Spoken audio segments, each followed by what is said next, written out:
What a difference a week makes. 2 games, 2 losses, and Cardiff City are in the doldrums once again. Back in the relegation zone. Question marks over Riza. The Cardiff City circus continues. And to join me watching this circus, clapping our hands at the joy it brings us, I've got Ben Price and Tom Phillips. Ben Price, we have to address a big issue today, me and Tom Phillips. I'll give it to Tom Phillips first, actually, because he's the one who bears the brunt of this. So, Tom, do you want to say your piece? No, I want Ben to say it out loud, please. Yeah, Ben Price. We're recording this on a Sunday morning, and why are we recording this on a Sunday morning? Because Tom selfishly moved to Australia. No. That is one reason. Well.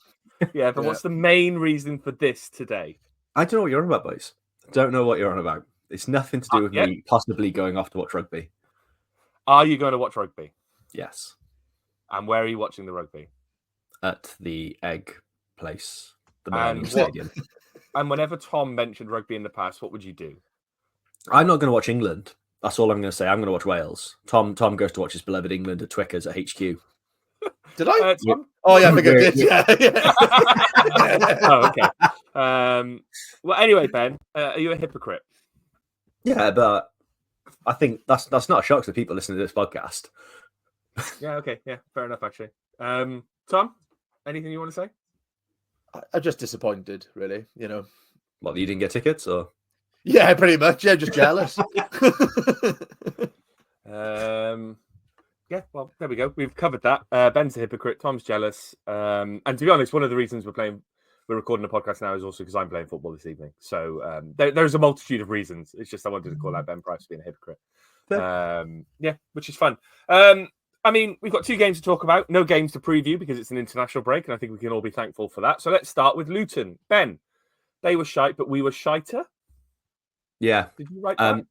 I did, and then I quickly deleted the typo that was in there that said it was shifter. They were shifter because I knew you were going to put that on me as well. I can get hammered today. Yeah, I'm going to get hammered today. Someone forgot to put in the agenda the run they did last night. Someone forgot to put the Luton game in. I had to do it at 8 o'clock. I had to do it at 8 o'clock this morning without a coffee. So typos are going to happen. You've seen my tweets. But yeah, look, we were poor. It was 2 sort of poor sides without going full Craig Bellamy at Finland. How they scored, don't know. They weren't good enough to score. Don't know how I'm going to get through this week. All the classics. Is that it? Is that what you're going to say on that front? Yeah, I thought we were poor. Good. Tom, there are a few changes to the team. CEO came back in. We saw El Ghazi starting again. Callum Robinson. Did he come off the bench or did he start the game? I was at the game, so I should know this.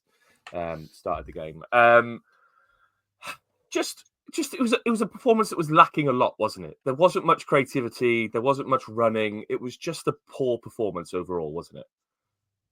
I thought we were fairly solid. Like, I don't think we were as bad as people are making out. I think we looked pretty out of ideas going forward, but I thought we were defensively pretty solid. I thought CEO had quite a good game, to be honest. I thought he was a bit of a pain in the ass, and just like did what he does well. But I think we lacked a bit of ambition in that game. I think we came across like we would have been happy with a point from the outset, and which we would have been, I think.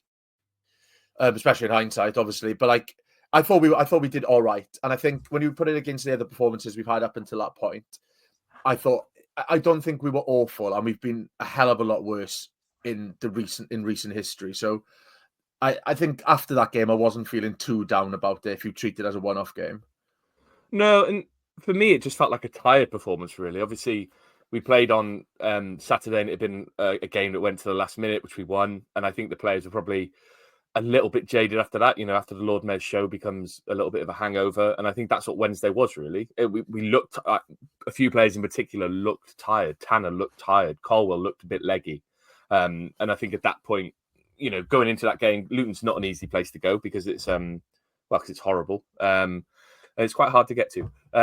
But, the players would have probably been happy with the point. And I just think they couldn't quite get going in the way they would have liked. And a player who hasn't got really going, Ben, El Ghazi. Obviously, he was played through for a chance in the first half. Probably had our best chance of the game. Just doesn't look quite like he's at the races yet, does he? Yeah, I thought he'd have come good by now. I think it's not like he's not played a lot of football to get back up to match speed. He just still doesn't look that sharp. And like, I appreciate that he's missed a long time through things that weren't his fault, but it was just a weird one. He's just not really set the world alight. Because I was really excited when we signed him. I thought that's a hell of a sign to pull off, even after a year. Like, we've seen what he's done for at other clubs at a much higher level. He should be pulling this league apart, but he's just really not firing as much as I thought he would. And I think it does make you question then, is he going to come good at any point anytime soon? Yeah, I mean, he was hauled off again against Blackburn. We'll talk about that shortly. Tom, back to the referee. We've had a couple of stinker referees recently, but this referee was stinking in both ways. Kind of let them get away with a lot, but also let Callum Chambers get away with a handball. What's your take on that handball? I still can't make my mind up on it. Oh, it's a handball for me. I think it's blatant. I think we massively got away with one there. But his refereeing was absolutely shocking.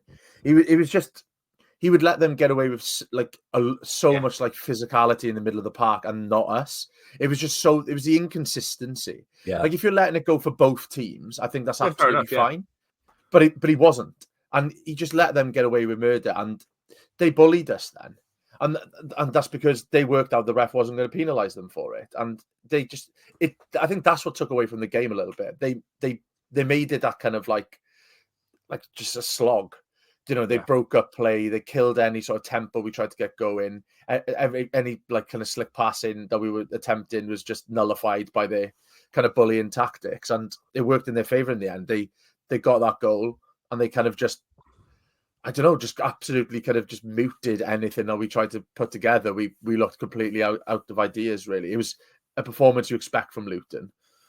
Yeah, I found that it just felt like we got the ball in the middle of the park, like Turnbull would get the ball, would look up, and there would be nothing for him to pass to. The players would be completely snuffed out. They'd be marked. Caldwell would have two men on him. Tanner would be sort of pushed out wide, and obviously he went off at half time as well with an injury. But like he just couldn't get near the ball, and I think it was, you know, in that sense, Luton pretty much did a number on us. But I don't think the referee helped because he did like you say, Tom, let them get away with it. Ben, I feel like this is a personal hatred for you. Obviously, they scored a goal.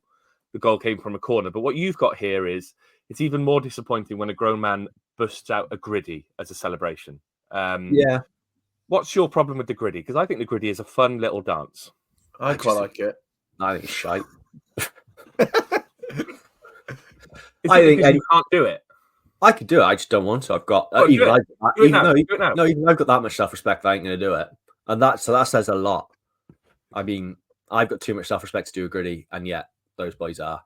It's just a bit sad, isn't it? I think anyone over the age of 18 doing it just sort of needs their hard drive checked. A pretty big claim. Let's talk about the goal. From a corner. Because I may have Googled how to do it after I saw it on the game. Yeah. I was quite curious, but I thought it was a nice little jaunty movement. Yeah. I thought about doing it on the way to work personally, but there we go. That's you have to have your hard drive checked if you did it. Yeah. Yeah. That's the rule, I'm afraid. If you pay the bus driver and bust out a griddy, mate, there's issues there and there. Yeah, it's true. That goal though, Ben, disappointing, wasn't it? Yeah, we've sort of set pieces now seem to be a bit of a weakness of ours. Just really struggling to defend them this season and score from them. And yeah, even more so score from them. I think like El Ghazi's header is one of those as well that I think he should have scored from that and didn't.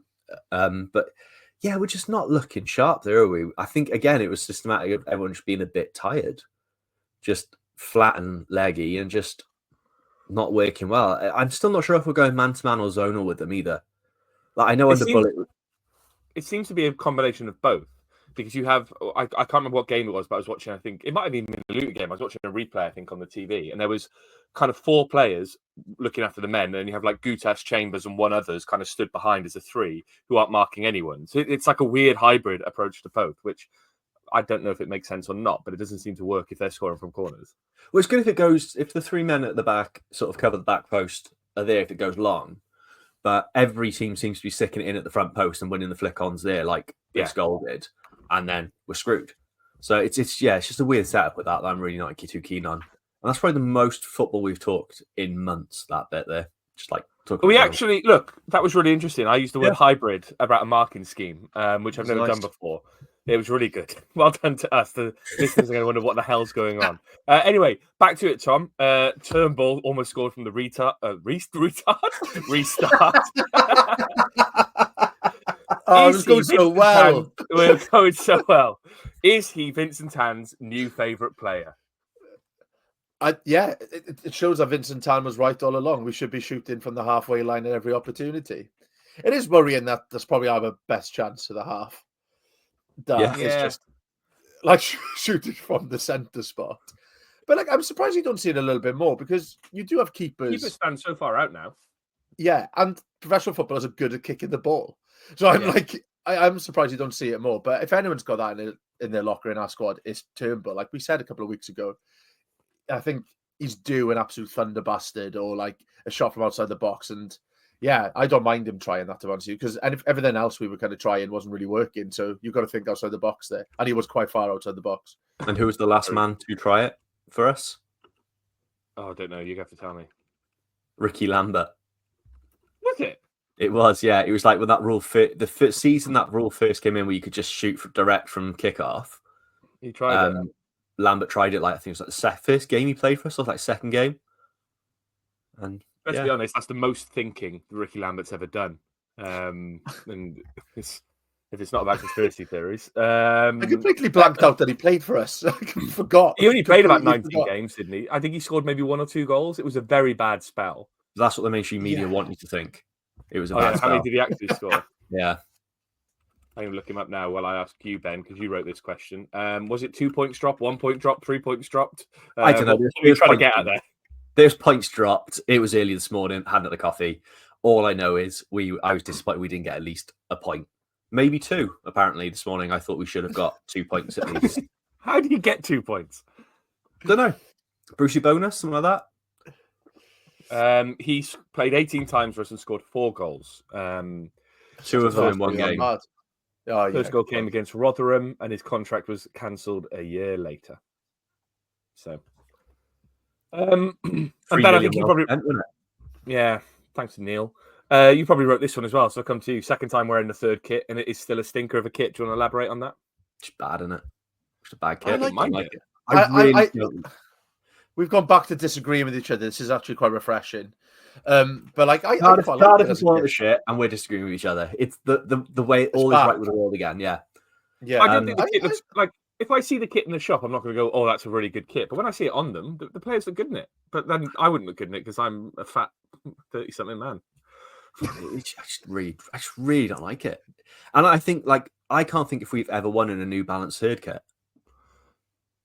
Because we didn't win last. Because the only time we wore the blue one last year was at Hull last year, and we got battered. I think it was like 3-0. We wore that blue kit this year against Hull again because we lost 4-1. Yeah, that's obviously against Luton. I think then, the year before that it was the grey kit. And what was the other 3rd kit then? The pink one. The pink one. I don't think we won in that either. This is electric podcast. Riveting podcast in this place. Great stats. Well, just let's go in. Maybe, I don't know. Load up the LinkedIn, boys. We're going deep. Made on us. Yeah. Oh, God. Anyway, that was Luton. I went to Luton. Shout out Tom Young, who I met on the train on the way home. This is to the pod. Luton's ground is now a pretty dire place, very quiet, but it was very easy to get a pint in the underground bar, which is now easier to get to. You don't have to go through the stand. They've got 2 or 3 different entrances for it. The safe standing for a tall man makes it very hard to sit down in the seat. And that's my review of Luton. Well done, Luton. Doesn't sound like you're well done to him. No, shit. Moving on to Blackburn. Always, after these games, I entitle it Blackburn After Reading, like the Coen Brothers film Burn After Reading. That joke never gets old. Tom, there were a few changes, weren't there? Jesper Darlin came back in, didn't he, the handsome bastard? Yeah, and he looked completely at sea, really, didn't he? Yeah, I think that's what was... I think the defensive unit... we really missed Chambers, to be honest with you. I think in the Luton game, I thought I think he's really improved that like physical side of his game. That I think we were saying he was pretty weak. Like he's a good passer of the ball, but he was missing that kind of defensive element. But I think he's really improved that in the last few weeks. And I don't think I thought I'd be saying this this week, like if you asked me a few weeks ago, but I think we really did miss him. And it's disappointing really, because I think when we saw Darlin play early in the season, we were already talking about selling him for 15 million. Yeah. We were like, oh, here we go. We're going to make some money off this player. But yeah, I thought he looked really off the pace. It's a worry, isn't it? I mean, Ben, my overall view on this game is that we weren't particularly bad. And I think second half, we really amped up the pressure and probably could have done more. But those first 2 goals by Blackburn were lovely, weren't they? I think the first goal in particular, the commentator said, I think there were 42 passes in the build-up to that first goal, which is probably more than we would have done under Warnock in some games. So with those goals like that, do you just have to tip your hat and say fair play? Because there's not much you can do about that, is there? I think there was, especially for the second. I feel like just that whole right-hand side was just carved open. I thought Tanner, defensively, it was his worst game for a long time. And that left NG isolated, who has been suspect for a while as well. Like, it's been sort of the last 2 games quite poor on the right defensively as well. It was just one of those. It just didn't work on that side, and they just carved us open. And then Weimann, he's just one of those players that always seems to score past us, isn't he? I think now he scored 7 goals past us in like 12 games, something like that. He's just a pain in the arse. And you got to give him credit for Shithausen in front of the canton with his celebration as well. I mean, just fair's fair. Listen, you've got to do it, haven't you? I think, most people get annoyed about that sort of thing and referees try and take it out of the game. But if you can't shove your opposing supporter's face in you scoring a goal, then what can you do in football? Where's the fun? Where's the fun? Yeah. Just fair play to them for that. But yeah, I think they were just, they were lovely, like aesthetically pleasing goals. There's a lot that we could have cut out. There's a lot of places we could have cut it out and just sort of done better from our end. I think we shouldn't be letting them pass that. They're Blackburn doing it. It's not like we were playing Barcelona. Like we shouldn't be letting them doing like that amount of passes. Like you've got to cut it off somewhere. Put a challenge in, knock someone over or something. It felt like they were passing around us at ease. Like we went completely missing in the middle of the park through huge parts of that game. Like we looked okay, kind of going forward, then run out of ideas, but they were just absolutely carving straight through us then. And I think that was a worrying thing, because I thought we'd stopped that kind of side of our game. I thought we'd improved that recently, but considering I just to see a team do that to us at home was really, really disappointing. I think when you play that midfield, though, it's always a risk, isn't it? I think we've said that before. With Turnbull and Robertson, there's always going to be a chance of that happening, and like it's paid off for us a lot this season so far, like under Riza. But this game it backfired, and that happens from time to time. 42 passes in that build-up was 15% of the passes that Blackburn played in the whole game. If you want to know that, that's a good stat, isn't it? That is a good one. It's better than the third kit one that we came up with. So very much. Back on track. What I will say about their second goal, and I appreciate that Tanner and NG got carved open, but it was a fantastic pass to find that space. Oh yeah. You very rarely see a pass played through the lines like that these days, because they'd rather get it wide or get it to the box and then find a small pass. But that took out 2 or 3 lines of players in quick succession, and the guy had just the easiest cross to put in. So that was shit. But I did admire the pass, and I think we should be allowed to say that as football fans. You can admire an opposition player doing something, and I don't want to hear anything about that. Well, nonsense, yeah, you could say that if you want, Tom, but I don't agree with you. Tom, it's a shame that we're going to have to talk about the refereeing again, but there was some iffy refereeing in this game. The main decision I'm thinking of is that Alex Robertson got elbowed in the head and somehow got a free kick given against him.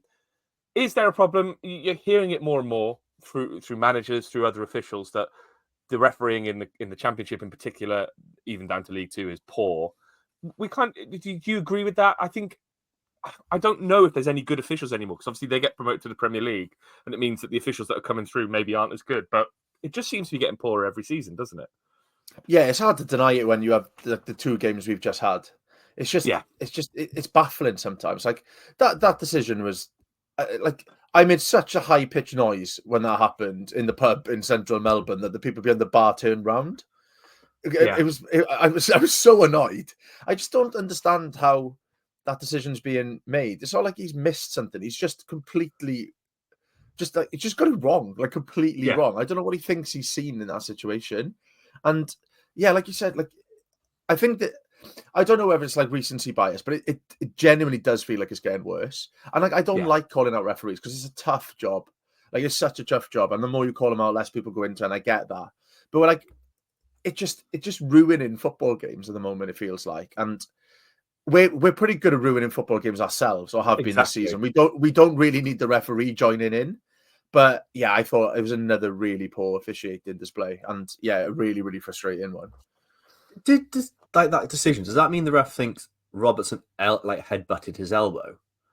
Well, this is what I don't understand, because Robertson is their guy's the one who's got the momentum, right? So it's either accept that their guy's got the momentum and everything that he's done is collateral damage in a sense. Like he didn't mean to elbow Robertson, but he has caught him. He's won the header, so therefore it's just their ball.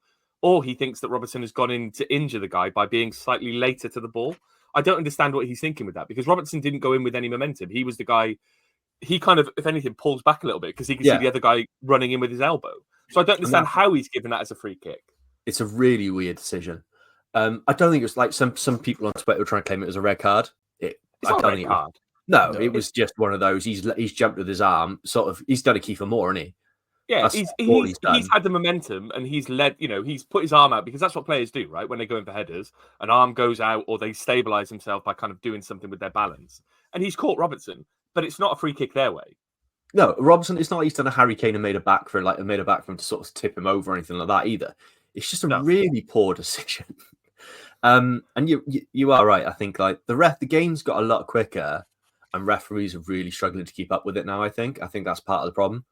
And then don't seem to be like, and there's also like a real lack of acceptance by the FA's part that if there are issues, and I think that's probably where the frustration is that they're just blanket defending referees, even though statistically decisions are getting like this higher level of wrong decisions being made.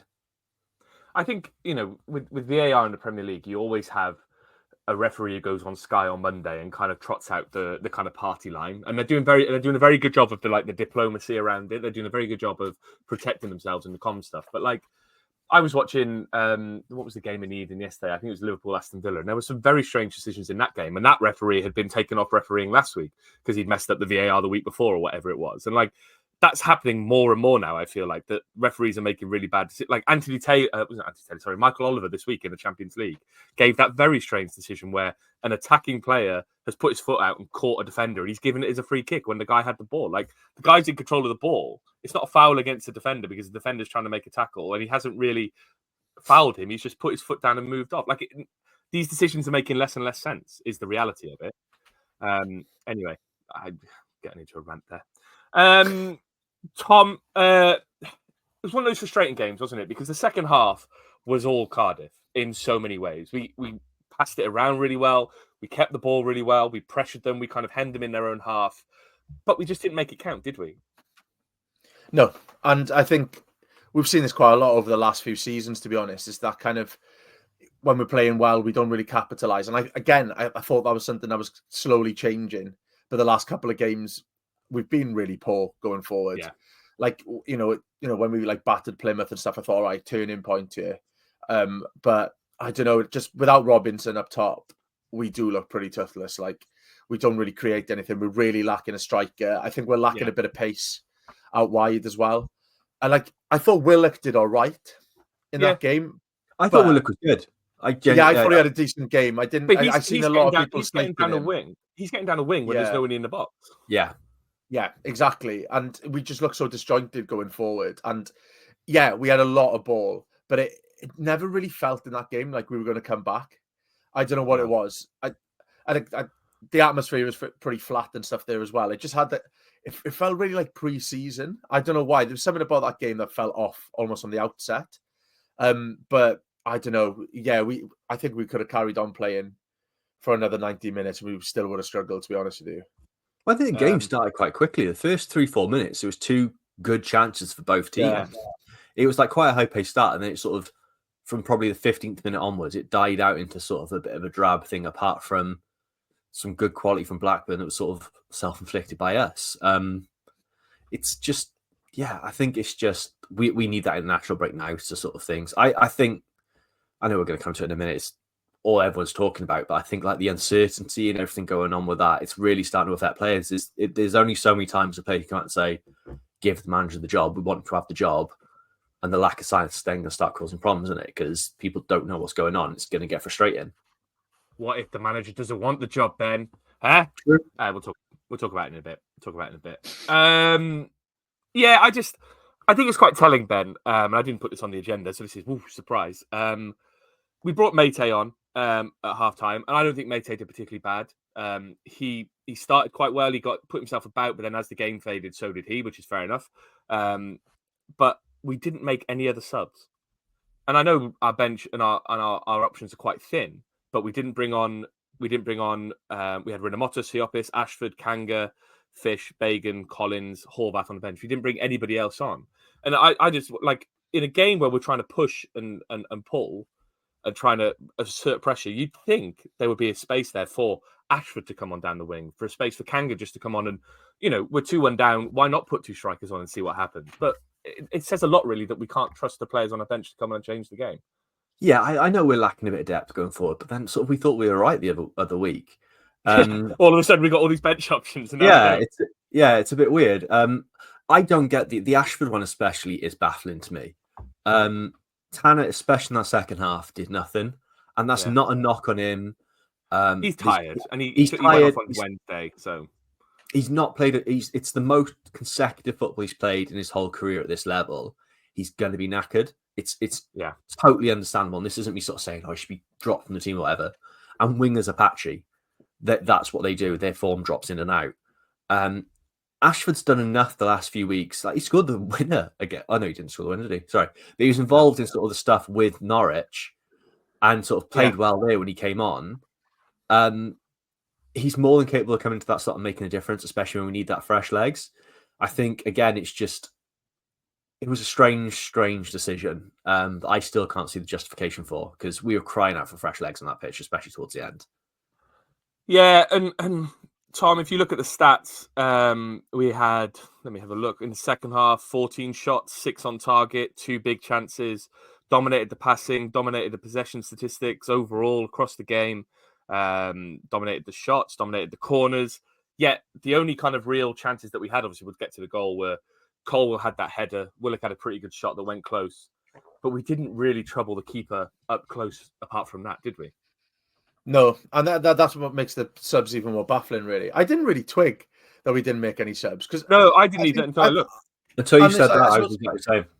Yeah, to be fair, I'd had a heady mix of Carlton, Draft, Guinness and Tetleys throughout the day. And it was 1:30 in the morning. Thinking. Oh, yeah, I've had a bad day today.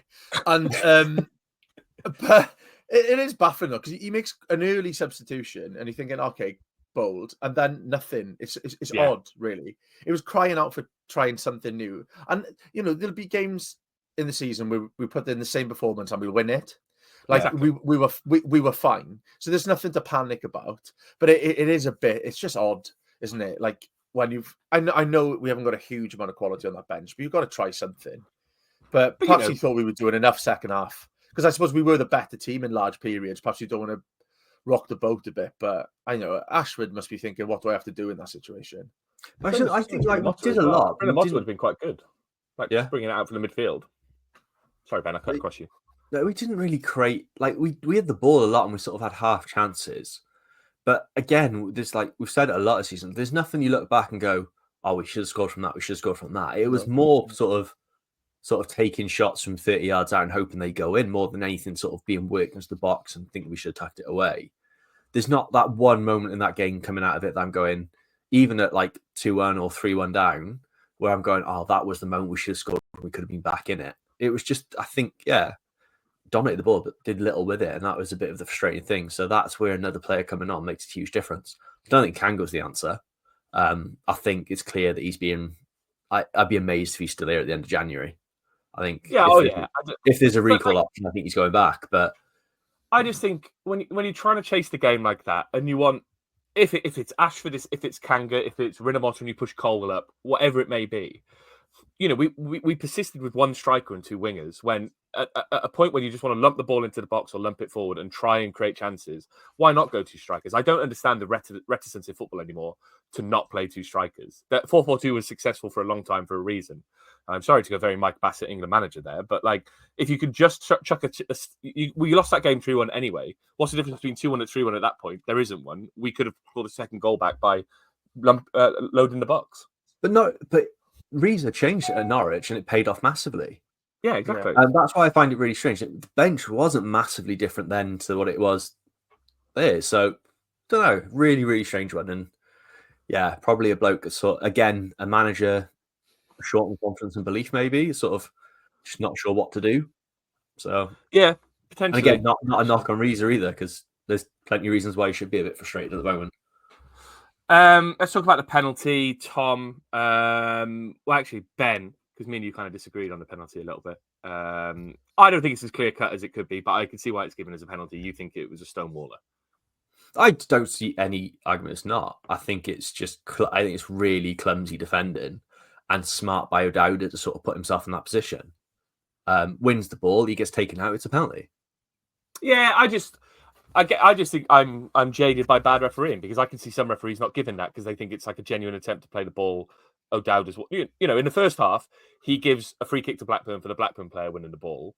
I can see why he would play that to our advantage because O'Dowda's won the ball and go, oh, he won the ball. That guy was just had the momentum and he was just a bit excited, so it's not a free kick. But I know what you're saying. I think it was a penalty. It's just I can see other referees not giving it. Yeah, and again, you're probably right with that. It does come down to lack of consistency from refereeing. But yeah, for me, I think the Blackburn there wasn't too many Blackburn players complaining about. No, there wasn't. Tom, the word of the day is iffy. It was a pretty iffy penalty by Di Turnbull, wasn't it? For a man who's got a shot in him, he didn't do what he meant to do from that free penalty. No, it wasn't the most convincing, was it? Yeah, a bit of a shock, really. I don't know. I thought he'd be. I don't know. Have a bit more composure about him. But it was rubbish, wasn't it? It was just a really, really bad strike. It was put in a bad, he didn't put it in a good spot. He didn't seem to connect that well. But we scored off the rebound. But it is worrying. Like even when your penalties are that bad as well. It was just one of those days, really. Like nothing, even the things that went right, like scoring, came about from iffy play. It was just a bad day at the office, really. It's just one of those. Penalties taken for a while, have we? Since who took our penalties? Wintle. He took them last season. He missed a couple. Rawls went for a spell of missing a few. I genuinely think like since Witts went, they've all been a bit shocking. Because you think back to that Warnock year when we missed 2 against Wolves. We just haven't had that consistently. God, yeah. Not that we've had many. I think what they say it was 55. That's our first penalty in 55 games yesterday. That's mental. I thought it's been a while. I was thinking about it. Like it feels like for ages since last year. Yeah, 55 games. Wednesday. I think only Blackburn and I think it was Sheffield Wednesday are on a run longer without a penalty. It's mad, really, because I remember the Ross McCormack era. I don't know what's going on with my voice today. Ross McCormack era, where he scored 20 goals that season, about 15 of them were penalties, and we had like the most penalties in a season during that last season at Ninian Park of any club. I watched the South Wales derby Friday night. It was on Sky before I was going to bed, so I watched that. And if the bar for the penalties that year must have been extremely low because how that was given, I'm still not sure. It was a penalty, actually. Like Dean said so. He must be concussed. He was concussed. Ben, I mean, when it was all us second half. We scored a penalty. You think, God, this is a springboard, and then somehow we conceded a third. I think at that point I just turned everything off and went out. So I didn't see the third goal. Really, in reality, was it a good goal? It was all right. It was just, he took it well, got low, and sort of. I think Anik's very unlucky with the bounce. Bounced over his hand, didn't it? Just in front of him. It's just one of those ones where he thought he's got to it. It's just dropped at the last second and bounced over him. Again, probably could be closed down at source and sort of stop the player getting the shot away. It doesn't come to that, but yeah, it's just one of those. It was sort of a game over at that point and move on. Have a nice international break. get on the pitch, try and work out who's actually going to manage us going forward. Right. Well, we'll go to Twitter and then we'll talk about the manager situation. Twitter.com/VFT Ninian. Gareth Davis says, we had a more comfortable run of games. We did really well. Then we played another 2-bang average side and came unstuck. Welcome to the championship. We are better than we were under Bullet, but more plucky 18th and 8th. Stop with the yo-yo recency bias. Stephen Williams, 2 poor games, but perspective is needed. On the 1st of October, pre-Millwall, if someone had offered us 15 points at the international break, I think most people would have taken it. Hopefully we can get Robertson fit, as we're very limited without him. Lee Spear, despite the 2 losses this week, I'm still backing Riza to get the job. It's been night and day compared to Bullet. We're not going to get it right all the time, but with Riza, the boys will give it a go. Lack of squad depth let him down, in my opinion. This one's for you, Tom. Sam Parry, WSA, says, do you think former players saying how bad we are is unhelpful, considering they were part of the best ever City team on paper, yet bottled going up and went on the piss and gambled all the time? Yeah, it's not helpful. I guess that was Bothroyd, right? Yeah. And he's just trying to be relevant. Yeah, that's all it is. He just wants a bit of attention, and it's just not helpful. I don't know why they do this. They've been professional footballers themselves. They know how hard the job is. Like, I don't understand how laying into that. I think because we hold that era in such high regard, I think he just wants people to tell him how great he was again. Just like, oh yeah, they're nothing compared to what it was like when you were there, Jay. And it's just not helpful. And I think, like, looking back at it, they were massive underachievers. I loved that time watching Cardiff, but it's not like he, catapulted us to the Premier League or anything like that. I think there'd be a lot of people who questioned, especially the end of his era at Cardiff, where he kind of down tools a little bit after his England cap and stuff. But I don't know. It's just not helpful. I just stay out of it, to be honest with you. I think the cheek of someone in that squad to question the mentality of players as well, I think it's fucking rich. I like you, one of my favourite times ever watching Cardiff, but you can't sort of question the mentality of players when, like, you're known for a team that famously bottled promotion twice. I get he was in that position, sort of it was a better team or whatever, but I just think, you're not the person to be making that claim there, Jay. You and Chopra had arguments about who had the most Louis Vuitton.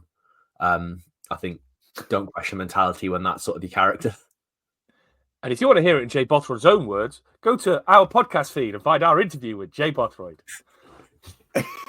I wasn't on that one. Oh yeah, just me and Tom. I thought it was a good interview. If you want to hear what really happened behind the scenes. Lee Gardner still playing better than we did under Bullet, but there's no depth. I've lost the tweet. No depth and no quality to come off the bench when we need it. Still have some injured players to come back, so fingers crossed they help when they do. Leon Millard, it wasn't a bad performance. The boys were all in. Mate gave his all when he came on, but we played without a striker today. Tanner was knackered, but looking at the bench, who could replace him?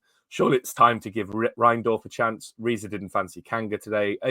Ben, would you rather see Reindorf on the bench than Kanga at this stage? He had a little go on the bench last week, didn't come on, but it feels like he'd provide a better option. Yeah, 100%. I think it's just weird. There's got to be some clause from the loan that he's got to be in the matchday squad if fit. That's the only reason I can think of that Kanga's still in there.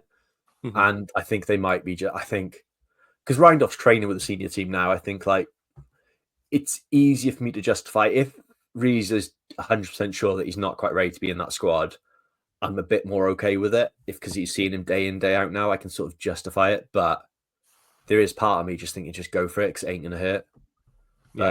But I think also then the timing of the under-21s game this week probably hurt him. He's going to get more playing from the 90 minutes for the under-21s than he would be for 90 minutes on the bench with us. So it's finding that balance, and it's a difficult one to manage. Part of me also feels like they might want to keep him around the under-21s more while the Nathaniel MG Cup's going on, because obviously they've done quite well in that. The semi-finals coming up. He scored a lot of goals in that tournament. So the under-21s probably like, can we just keep him until at least the end of this month when the semi-final is, and then we might see him more in the first team. So maybe that's just it, because he has been banging him in that tournament, and it is nice to win silverware. Kaiser O'Hare, teams are going to lose. He's got some time now with the break. I think we, brackets the club, the board, brackets against Circus, need to see what he'll do and how we perform. Let's be honest, probably not going to get anyone before Christmas anyway. DJ Innit, this one's for you. I'm going to go with you, Ben, because I think you're going to have some strong opinions on this. Since it's pretty miserable at the minute, thoughts on Riza's chinos that he had on today? Did we pay much attention to it? I think He's not got the same sort of drip as Bullet, is he? Like, no. I think not probably getting paid as much. Yeah, probably. It might just be that. Again, cheap option. Yeah, he's just getting from the club shop. So I don't know where the chinos are in the club shop. I haven't seen them, but I haven't been in there for a while. But yeah, it's not one for me. I'm not much of a chinos guy anyway. Tom, views on chinos? I've got a couple of pairs of chinos. I don't mind them. I don't think I'd wear them on the side of the football pitch. I've got a bit of clobber blindness with him now because like he's won some absolutely mad shit that I just kind of like, I just don't pay any attention anymore. Like, I don't know. He just doesn't pull it off, does he? As well as Bullet, which it is a pity. I do think it's because he's not as tall. I think Bullet wore clothes that accentuated his height, while Riza wears clothes that doesn't quite fit his height. Like it makes him look as he is really, and I think that's the problem. What should he wear? Do you reckon? So if you're tall, you can get away with wearing long coats, which is what like Bullet did. If you're short, that's what I do. I think if you're short, you need shorter. Sorry, because I don't think he's that short. It's like mid-length stuff, and it's like he's quite a burly bloke as well. So you probably need stuff that kind of accentuates his shoulders and his arms. I don't know though. I'm not a fashionista. I got called a pedo with chinos at Sheffield Wednesday away. So that's still one of the funniest things I've ever seen in my life, and it pops into my head like every now and again. I just chuckle to myself. It's they weren't chinos either. They were Dickies workwear. So I will maintain that until the day I die. Bluebird legends. We have to start with a striker. Lesson learned. I hope. Mad really that we're saying that. James Webber, I've seen us play a lot worse than one. The result is as an indictment of Bullet's tenure than Riza's. No reserve centre forward or options on the bench to change the game. Also, I have to admit we really missed Chambers. The defence was a shambles. Regardless, I'd still give Riza the job. No, Ninian, look tired, don't we? And also like we have a thin squad in places. Gareth Merritt, why the hell can't they make a decision about this manager's position? Just make one. If it's Riza, great. But if they think that somebody else is needed, just do it. End all the uncertainty. This one's going to split us. I can feel it. Brandon Arthur, barbecue or tomato base on your Dominoes? I got a feeling Ben's going to be barbecue. He's spot on. Yeah, I don't like tomato pizza. Don't like tomato pizza. I'm not a huge. Again, hell, I know I'll accept this one. I'm on the wrong side of history with this, but I don't like cheese. Gives me the shits. Oh yeah, that's fair enough though. So I'm not a huge pizza guy anyway. But if I go to Domino's, I will get the Meteor and its barbecue base. Tom, I like both. I don't care. I whatever I fancy on the day. The barbecue base, it's not a pizza. And to be fair, Domino's isn't pizza. It's like its own entity. I don't know what it is. Nice. But it makes me feel fucking horrendous after I have it. And do I learn? No, of course I don't. I'll order it again the weekend after. But yeah, I'll eat either. Same. Michael says Chambers was a big miss and we looked shaky at the back without him. Their goals were well worked, but I can't help feeling that Chambers would have added a better decision-making and positioning. I hope that ref's next shit is a Vauxhall Corsa too. MJCCFC, killer timing to have two really poor performances and results to match for Riza, but this week hasn't shown me anything different about him as a coach, more than the weaknesses beyond the first 11 to 14. If the main lot aren't at it, there's nothing he can change. David Charles, we weren't good enough. No point floating in crosses if there's no one to get on the end of them. The team selection up front was questionable from the start. The EFL needs to review the quality of the referees in the Championship, as Gavin Ward was atrocious. SBL 2381, the new manager bounces over. Richard Endicott, 35 points from safety. Stephen Harrison, stay positive.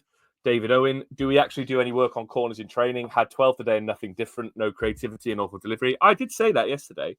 It's mad, really, that we went from scoring the most goals in the league, I think, last season from set pieces, to getting nowhere near them this year. The corners don't seem to go anywhere. They don't seem to beat the first man. It's a shame. Or if they do beat the first man, they go way beyond the back post, which I've never understood. Just stick, like everyone knows, like just stick it in the fucking mixer. Just aim for that penalty spot and hope for the best. 6-yard boxer on the keeper. Yeah. That's the way it needs to be. Another pizza question. Oliver Rees, pineapple on or off pizza? Ben, you've already shown your controversy in this space. Do you want to say pizza, pineapple on a pizza? No, I'm not with it. I'm not on board with that. Tom?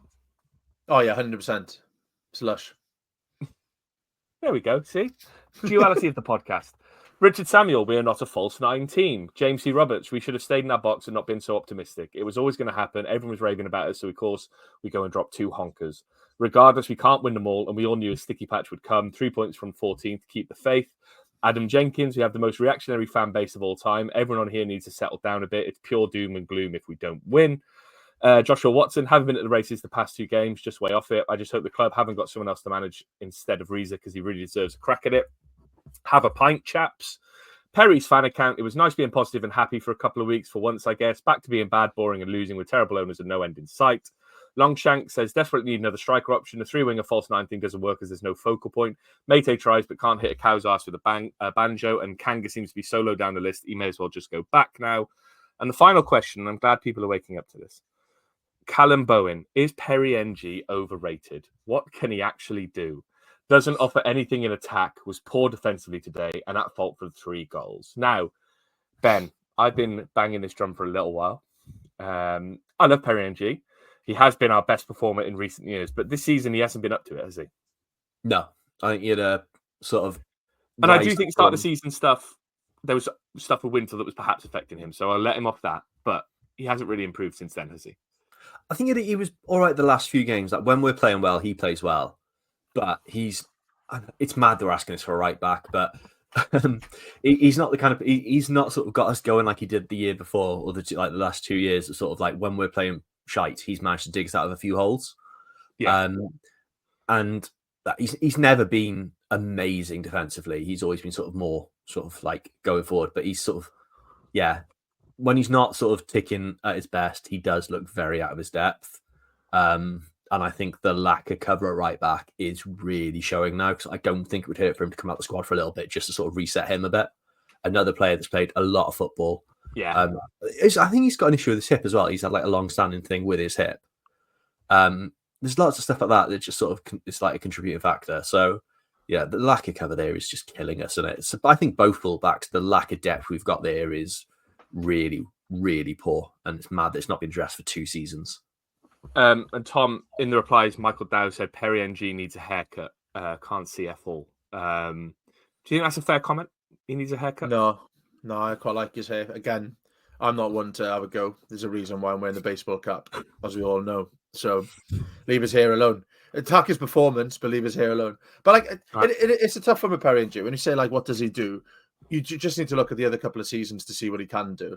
You know, exactly. he's had like player of the season and stuff for a reason. He's been one of our best performers. He's just well off it this season. He had a bit of a purple patch after like Bullet left. I think he had a couple of decent games in a row. But again, I think like Ben said, he's had injuries and stuff as well. He's just another player that looks knackered.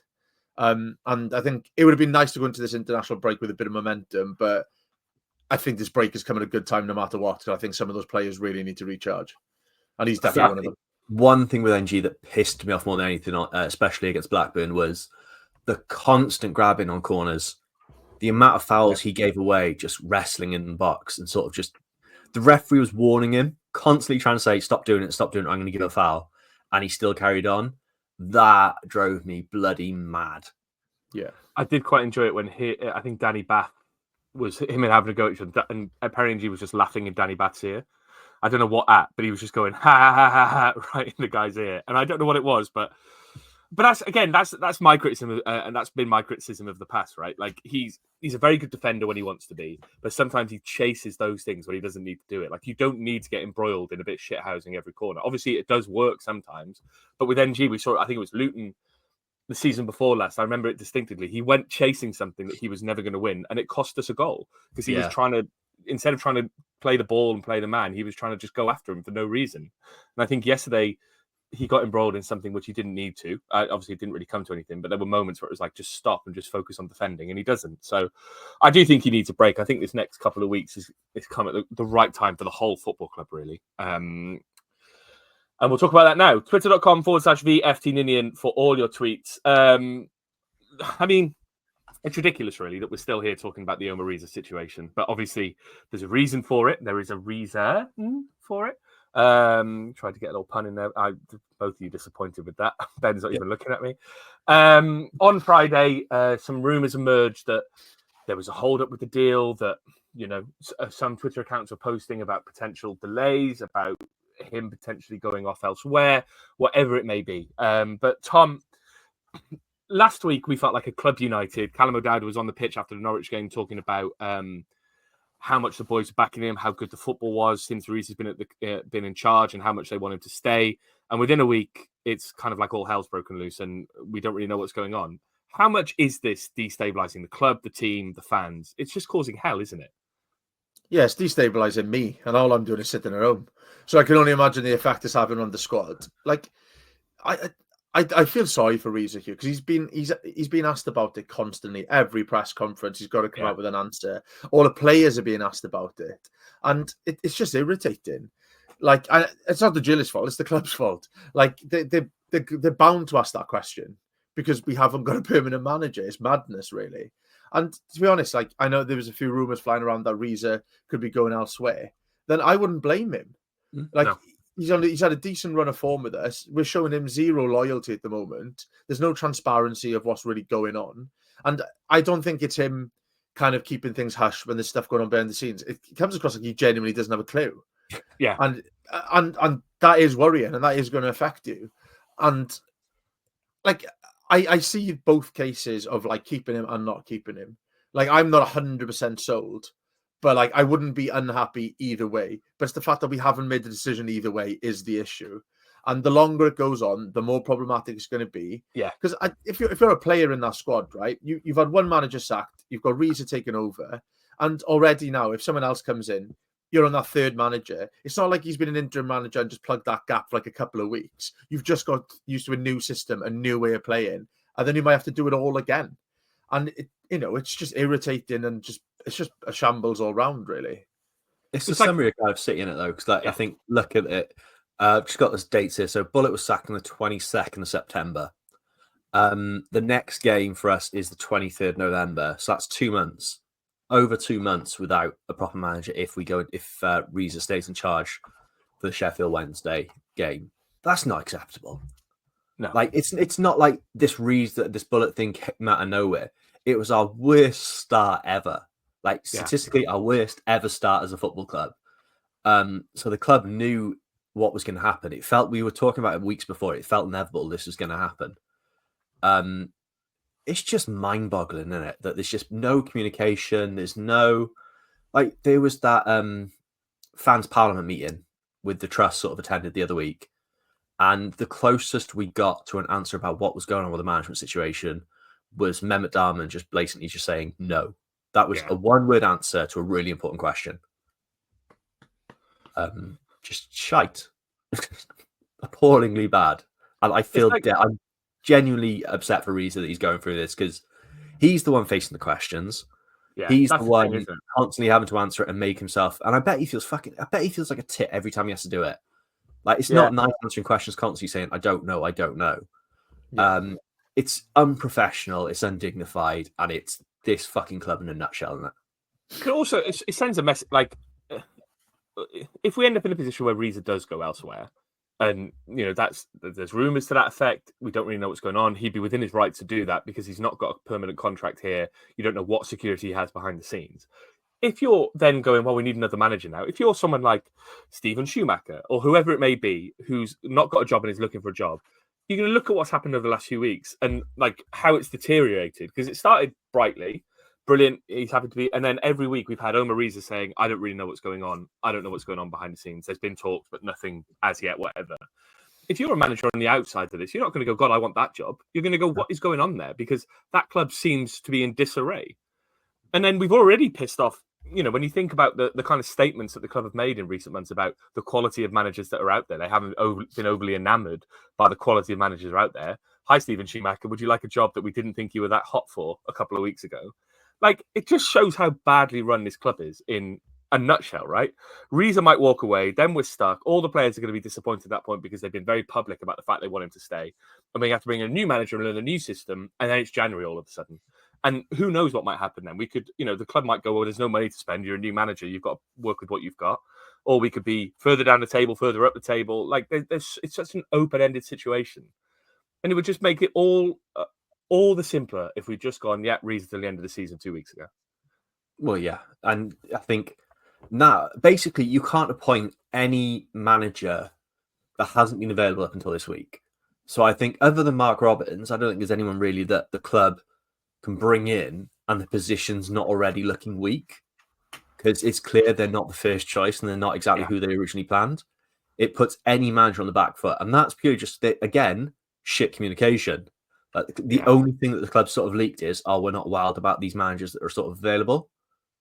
It's just wild that it's got this long and this poorly handled. I mean, like, even for us, this is bad. And there's a guy on Twitter, I can't remember his name, on Twitter, sorry, on the YouTube comments the other day, he said, can we give a heads up? Was it? I'll find him, sorry. I ate swans. Ben, can you get the anti-tan rant out of the way the first 5 minutes? At the moment, I have to get up to make a cup of tea halfway through. I think stick the kettle on, lad. It's coming. Because, I just think it's just poor from them all, isn't it? It's just, again, just embarrassing that their only answer and the only dignity that they give the fans is a one-word response in a sort of token meeting that fans are now cutting in on, that these are just token things. Now, of the 100 that were invited, I think 20 turned up. And the club had the balls to say they were disappointed by the attendance. Yeah, look, you've fucking just, this is all off your own back. This is you not giving the fans any respect of their time when they're making the effort to come to these things. Why the fuck should they give up their time for this? And then you just answer in one word answers to the questions anyway. Just get off your fucking high horse, because it's embarrassing. I think just the entire setup is just toxic, and just the sooner they're done, the better. I'm just sick of fucking moaning about them. Absolutely just out of guts full of them. Tom, would you blame Riza if he walked away? That's probably the main question, right? He's made it clear that he wants to stay. He's been honest. The players have been honest about him. If he got offered another job now, you'd say take it, wouldn't you? 100%. Because at the moment, the impression that he's going to be getting is you're only sticking around because we don't think anyone's good enough to come in. And you've won a load of games. We're still not really convinced. We'll see how it plays out. If you're in any job in the world and that's the attitude of, and you don't know whether you're going to be there in a couple of weeks and someone else comes, he may not have this chance again. This has been his audition really as a first team coach. And it's gone quite well. Much more, can he? Yeah. No. And if you're not convinced by him, then say that. Do you know what I mean? And say you're going to bring in someone else. But I feel for him. I really do feel for him. And I'm not 100% convinced by him, but I'm not the one making the decisions. But it's just the lack of transparency just for everyone involved. It's just destabilizing. And I wouldn't blame him at all. I don't think there'd be a Cardiff fan out there who would blame him if he took another job. I think everyone would be like, fair fucks. I wouldn't stick around either. Because he's not guaranteed, right? I think the club, he's done such a good job, and the club didn't expect him to do it, and it sort of tied their hands in a knot. I think they're really like, oh shit, what do we do here? Because they weren't expecting him to do this well. So he sort of he can't have done more than he can, and I think the reason some people are doubtful of him isn't his ability; it's the ability of those above him, like we've said before, so countless times. But even if they go right, we're going to bring someone in. There's no guarantee that manager is going to keep him about, or he's going to want to stay under that manager. So I think that's the bit. It's that second bit. I think he's not going to want to stay now because he's done well. Yeah, you can't. Never been higher as a manager. Yeah, and the manager coming in is not going to want him there because he's going to undermine. There'd be a fear of undermining because he's already done that job and done it well. Sorry, but I cut over you. It's just I was thinking it's just he's done too well now. Yeah, if he doesn't get the job, he probably can't stick around anymore. And it's a shame because the players clearly all really like him and are playing for him. He's galvanised. That was clearly a divided dressing room a few weeks before he came in and really pulled it all together in a good way. Even I know we lost the last 2 games, but it's not like the team have sort of been at each other and it looked disjointed from that sort of side. It was just a team gone a bit too far. They're just a bit tired with the lack of depth. Yeah. So, he can't have done any more. So he could have won every game, Ben. But... Yeah, I feel like he's done a wicked job, and I wish him we've taken the piss a bit and sort of probably shouldn't have put his LinkedIn on there because obviously someone in Turkey's seen it. So it's our fault. Yeah, sorry about that. Shout out to the people tweeting what's going on with the LinkedIn stuff. It was just us being silly on a podcast. That was mental that it got picked up by other people. That was very funny. It was just us having a laugh. Tom, I'll come to you both on this, but Tom, I'll come to you first. You've got 2 weeks now until the next game, 23rd against Sheffield Wednesday. We've got the international break. It's the $1 million question. Will this be resolved by the next fixture? The club literally has nothing else to do. The players will train who are there. The other players are going international break. There are no games. There's obviously the stuff with Emiliano Solar, the court case, which I think we'll discuss on the next episode because it's very complicated and we haven't had time to digest it because there's a lot of stuff coming out this morning. But when it comes to the manager, they just have one thing to do, and that's tie Riza down. Will it happen by the 23rd of November? I don't think so. What do you think the likely outcome will be? Nothing happening until the new year. Like, what if he goes? I think that's the main risk. That didn't even cross my mind about a week ago. That the twist in this saga would be him going somewhere else. And then the more I thought about it, I was like, of course that's going to be one of the options. Like it just didn't. It's almost like you think, oh, you should be grateful for the opportunity. Do you know what I mean? I think we just bank on that he wants this job so much he wouldn't go elsewhere. But I think that's the most likely thing to happen. I think that's more likely to happen, him leaving, than us tying him down over the next 2 weeks. Ben, do you agree? Yeah, I think he goes. I think he'll get offered another job somewhere else. And if reports of he'll leave, that might have happened already. And fucking good luck to him because he's more than it. And he's been treated he's been disrespected by the ownership, isn't he? I think that's the only way to put it, is he's been taken for granted and disrespected. So if he goes elsewhere, good luck to him. I'm sure he'll do a really good job and have a very successful career. And we might look at him as one that's in a few years' time that might have got away when he's clearly got ability there. There's something about him. It's mad, really, because when you think of that first season, for people like Callum O'Dowda and Ridomota who came in under Morrison, they'll have had Morrison, they'll have had Hudson, they'll have had Whitehead and Lamucci as manager. Last season they had Bullet, and this season they'll have had Bullet and Riza. And if they get a third manager in, that'll be sort of their seventh or eighth manager in 3 seasons. And it's like a Cardiff City in a microcosm, isn't it? That we can't make a decision on anything. We had Dean Whitehead for 1 game, which was mad, really. Like, we brought in a caretaker who then got the job, who we then sacked and replaced with the caretaker, who then got sacked and replaced with Lamucci. And it could happen again this year. And it's like, I don't even know who comes in. Lamucci was a caretaker. Yeah. But realistically, I know he didn't get a permanent job, really, did he? It's the end of the season. Like, you talk about Mark Robbins, but is Mark Robbins feasibly going to want to take a job immediately after Coventry? Probably not. But he's the only, like you say, the only new option out there now who could come in and you think, God, he would do a good job here because he would build something. Well, if he was given the time, he could build something. But like, if they're not happy with Schumacher, I just don't see who comes in. They talk about that Norwegian guy. They were looking for references on him. If he's the only option, then fair enough. But I don't know who comes in. If Riza goes, I don't know who comes in. And that's the worrying thing. I think though Robbins might take it, because if he's got CCFC manager on his business cards, he doesn't have to change anything. Well, exactly. So save on the admin. It's a factor, isn't it? Yeah, it is a factor. Doesn't have to change any social media handles if he's got like Robbins CCFC. I think that's all very helpful. They take time, and if he's paid for that blue tick, he loses the blue tick, and that's all a palaver to change all that. Any verification like that's a pain in the ass when you're changing sort of handles. So, look, I think if he wants it, I think it just makes sense for him to take the job. Yeah, well, that's our petition for Mark Robbins done. If Riza does go, I mean, it's just another week in the Cardiff City circus, isn't it? We've got an international break now, but will the circus stop? No, it will not stop. The circus will always continue here at Cardiff City FC. Thank you to everyone who's listened this week, everyone who's joined in on Twitter, twitter.com/VFT Ninian. Kofi.com/VFT Ninian if you want to give us money, because we do this for the love, not the money. Go to viewfromtheninian.com. That's where all our links are, email addresses. That's where you can contact us. Ben, have I missed anything? If you're listening on audio and you haven't subscribed to YouTube, do it, even if you don't watch it on there. We're trying to build up to close to 1,000 subscribers as possible because YouTube's monetization works like that. Yeah, we want money. We're money-hungry whores. So, I want that 8p per 1,000 views or whatever it is.